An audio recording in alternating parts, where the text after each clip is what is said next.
Hi everyone and welcome back to the shed. Now, as you can see, the seasons have changed. I'm in something a little bit more autumnal and certainly a little bit warmer because it is a bit nippy here today in the shed.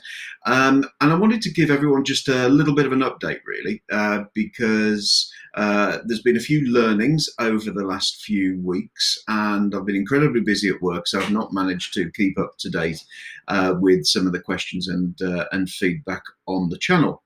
But there's 3 or 4 things today that I just wanted to cover off for new viewers, and also to give you a bit of a hint as to the way things are going to be developing over the next few months. So firstly, big learning for me. Some of you may remember that I was selling an Optonica 5100 turntable, which was that incredible direct drive model which had a slight logic fault. And I found someone who was similar to myself, very interested in vintage tech, and decided to buy that item from me. Now, unfortunately, despite a huge amount of packaging and all sorts of things, the turntable arrived at the buyer in bits. So I'm in bits because I'd nurtured that turntable and made it into something that I thought was actually a really good quality beast of a direct drive model. The buyer really wanted it because of just because of what it was, but unfortunately it's now unusable. And something that I've learned is that despite how good a packaging it was and how much packaging material I'd used, is actually you need to redouble your efforts. So just in case any of you decide to buy anything from me in the future, rest assured that it will be not just single or double wrapped, it will be triple wrapped. I think the buyer of this item called it bomb-proof packaging, and that's something that I'm going to have to do and improve in the near future. So rest assured that was a big learning point from me. And certainly when it comes to buying items from myself, I've wanted to get an online shop set up as soon as possible. And the good news is that we're almost there. There's a few bits on WooCommerce that I'm going to be looking at over the next few weeks.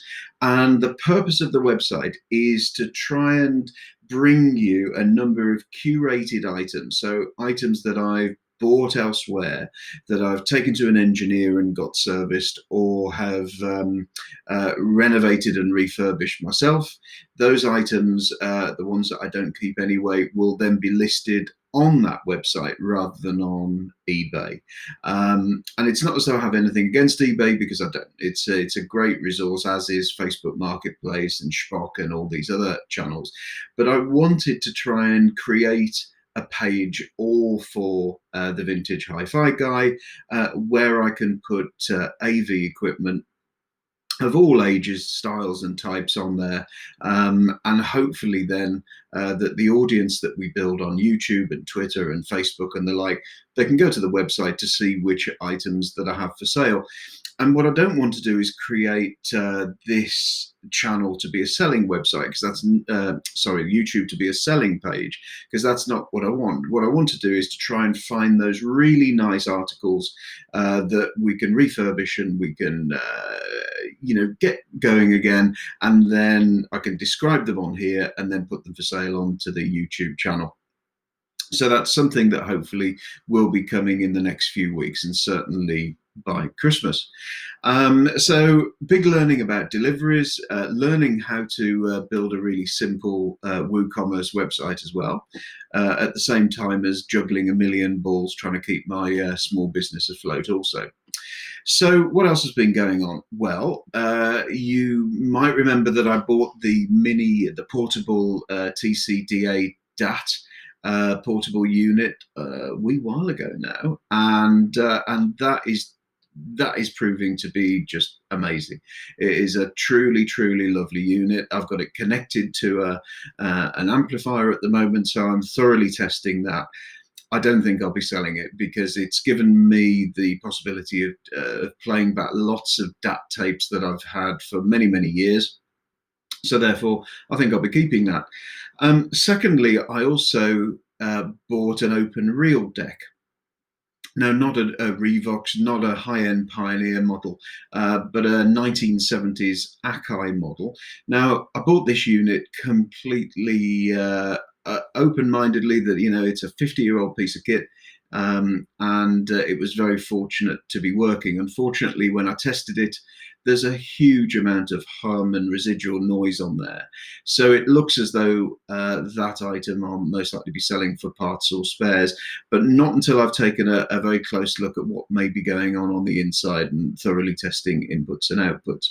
But it's a truly lovely piece of engineering, and actually is so similar to an open reel machine I had a few years ago called the Akai GX4000, which, yes, was clunky and yes, was very, very mechanical in its operation. But I found the sound quality and the ease of use and the amazing build quality of it a really superb piece of vintage hi-fi tech, you know, closer to engineering than it was to technology, really, in a lot of ways. And I bought this really to see how much the technology had developed between 1969 and about 1983, 84 when I bought that unit. And actually, it's very, very similar. If I could just get it to work and just link it up to my amplifier without all the buzz and hum which I'm getting on it at the moment, it would be a great piece of kit. So more on that Akai reel-to-reel soon. And I also came across a Marantz CP430 field cassette deck, so field operation cassette deck. And that was a really great bit of kit using just standard cassettes. It was designed for journalists and professional sound recordists to be able to record onto compact cassette on the go. Unfortunately, the unit that I bought has definitely been used an awful lot and came without power supply, but I've managed to source the original power supply for it. I've cleaned the heads, checked the belts, and I did some testing earlier on, and it sounds truly, truly amazing, even with a standard ferric cassette. So I can't wait to bring you more details on the Marantz CP430 in the next few weeks as well. So lots going on here. Finally, I also came across a little pet project of mine, something that I really love. Was a very, very small, I love very, very small CRTs, so old-fashioned TVs. And I managed to come across, actually in a charity shop, a 1972 JVC boombox, as it was classified in store, which was a tiny 3-inch CRT, cassette deck and tuner. Now, it's in terrible condition. There's lots of knobs and buttons broken on it. The TV, would you believe, doesn't even have a direct aerial input, so I can't test it at the moment. But this particular unit needs quite a lot of attention, and it's something that I'm going to be bringing to this channel certainly before Christmas. And I don't know, it's just one of those curios that you see in store. I could at least tell the radio was working, but it needs a lot of work to get it back up to some sort of merchantable standard. So I'm going to be looking at that over the next few weekends, and I shall bring it to everyone on this channel soon. So watch this space. Lots going on, incredibly busy, but very, very soon you'll see a lot more stuff from me, especially as work quietens down for the winter period and I can focus on the vintage hi-fi guy just a little bit more. So look forward to seeing you soon. Any questions, any queries, anything at all, drop it in the comments below. And of course, I'll come back to you as soon as I can. Also, look out for our new website. I'll publish the details on the page soon also.